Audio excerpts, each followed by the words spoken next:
Okay, imagine this for a second. You've got this super dense report, right? Mm-hmm. And instead of wading through it for hours, you just get it. Yeah. The key points instantly. Yeah, that'd be something. Or you're brainstorming, trying to be creative, and your AI helper isn't just throwing out random words. It actually seems to grasp your thinking, builds on it, takes it somewhere new. That kind of seamless collaboration. Exactly. Yeah. That human-AI partnership. Mm-hmm. That's kind of where we're heading, isn't it? It certainly feels like it. It paints a really compelling picture of how tech could change what we can do.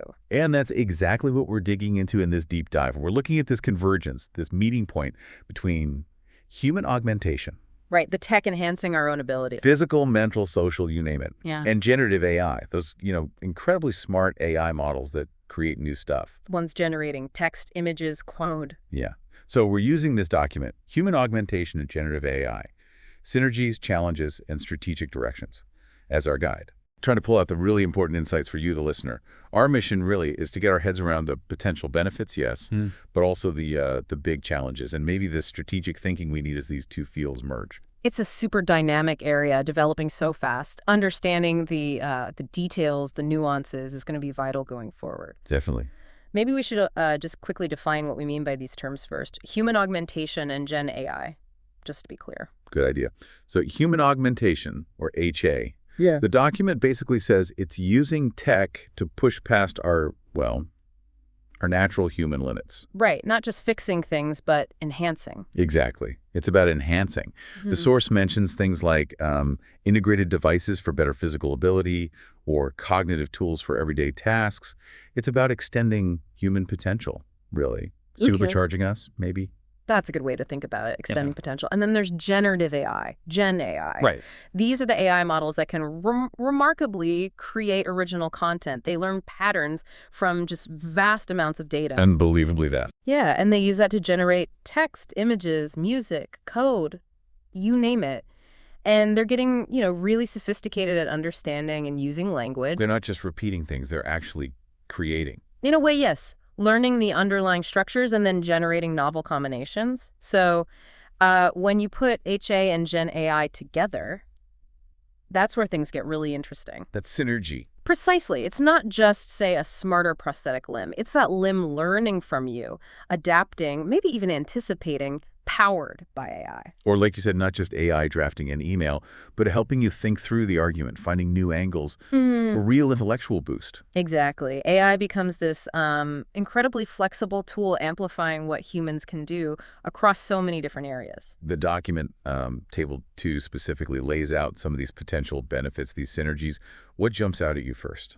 Well, accessibility is a big one. Oh, yeah, definitely. Gen AI automating things like transcription, translation, that's huge for access to information, to services for people with disabilities, or even just language barriers. It broadens things out massively. And then in business, it talks about enhancing human agency. Yeah. And boosting productivity. Right. Which makes you wonder how workflows might change, how jobs might evolve. Totally. And what about creativity, art, music? Yeah, that's fascinating. It's not necessarily about AI replacing artists, but maybe expanding what's possible. Like a new tool. Kind of like a new medium, yeah. Generating novel artistic forms, new sounds, augmenting the creative process itself. Okay, that's cool. And customer service AI, chatbots, potentially making interactions smoother, less stressful. We can hope. Reducing cognitive load, maybe. Yeah, nobody likes those endless phone trees. The table also mentions decision-making, using Gen AI for predictive analysis on huge data sets. To help make more informed choices. Imagine that in finance or public policy. That could be really transformative, yeah. Having AI sift through the data, find patterns we might miss. But education, too.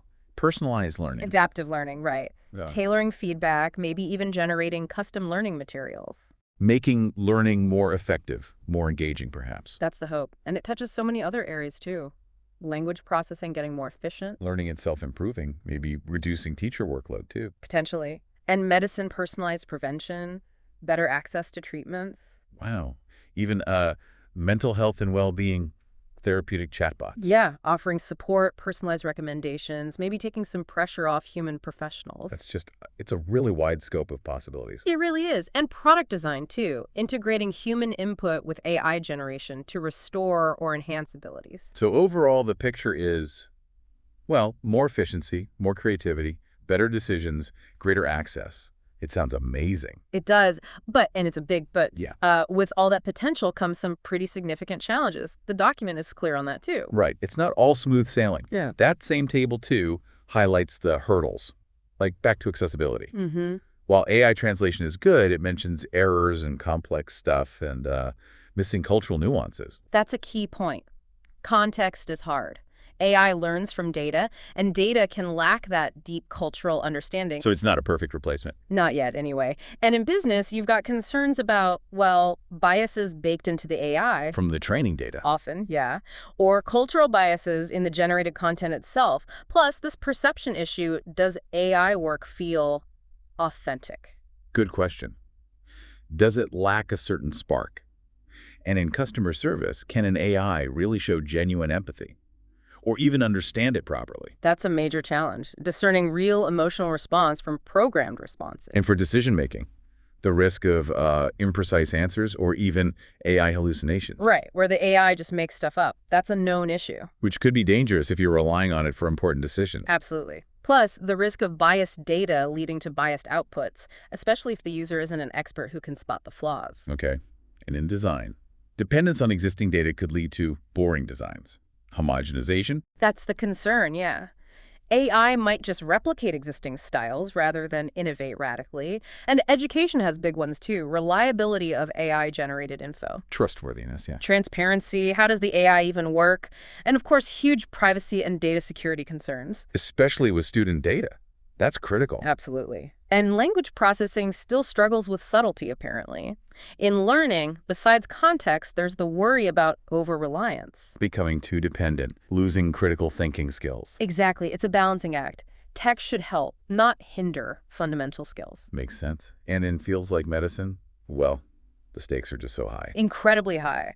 Privacy, ethics, accuracy, these are non-negotiable. Errors are unacceptable. And mental health, too. Limitations in empathy are one thing, but misinterpreting complex issues, that's risky. Very risky. Human connection is vital there. Even in product design, you can hit unexpected complexities, implementation problems. So beyond these specific areas, there are these overarching themes, right? Accuracy and reliability, especially in sensitive situations. Crucial. Like medical advice you mentioned. And the constant drumbeat of ethics and privacy. It permeates everything. We have to get that right. Data security is fundamental as these systems become more integrated. And tackling all this, Yeah, it sounds like it needs people from all different fields talking to each other. definitely. Tech people, ethicists, social scientists, domain experts. It has to be interdisciplinary. Okay, so we have this landscape. Massive potential, but also some really serious challenges. How do we navigate this? What are the strategic directions the document suggests for, making this work responsibly? Well, a big one is tackling bias at the source, using sophisticated data processing techniques to find and mitigate biases in the training data before the AI learns from it. Garbage in, garbage out, basically. So clean up the input. Exactly. And then rigorous evaluation. We need really strong methods, aligned with specific standards and validated by actual experts in the field to check if the AI is accurate and reliable. Can't just take the AI's word for it. Absolutely not, especially in critical areas. Another key strategy is privacy by design. Building it in from the start. Yes, not adding it on later. Incorporating privacy safeguards, complying with regulations right from the initial architecture. Okay. And what are those AI hallucinations? Making things up. The document mentions things like feedback loops, where users or experts correct the AI, and using techniques like reinforcement learning to train the AI to stick closer to facts and reduce errors. So teaching it to be more accurate over time. Essentially, yes. And related to that is algorithmic transparency, trying to make the AI models less like black boxes. So we can understand how they reach a conclusion. Ideally, yes, or at least get a better sense of it. That builds trust and helps us find problems. And what about us?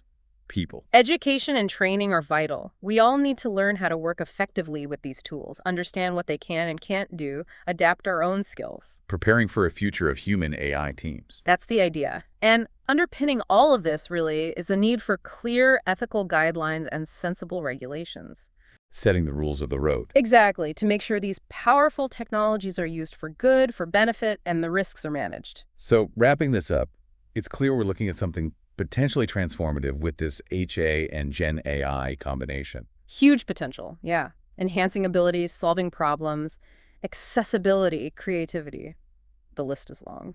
But, and we keep coming back to this, realizing that potential means seriously tackling the challenges: accuracy, bias, privacy, ethics. They're critical hurdles. We need thoughtful approaches, robust evaluation, careful design. And for you listening, getting a handle on these dynamics, the potential and the pitfalls, is going to be increasingly important as this tech weaves itself more into our lives. It really makes you think, doesn't it? As humans and AI become more intertwined, what does that actually mean for us?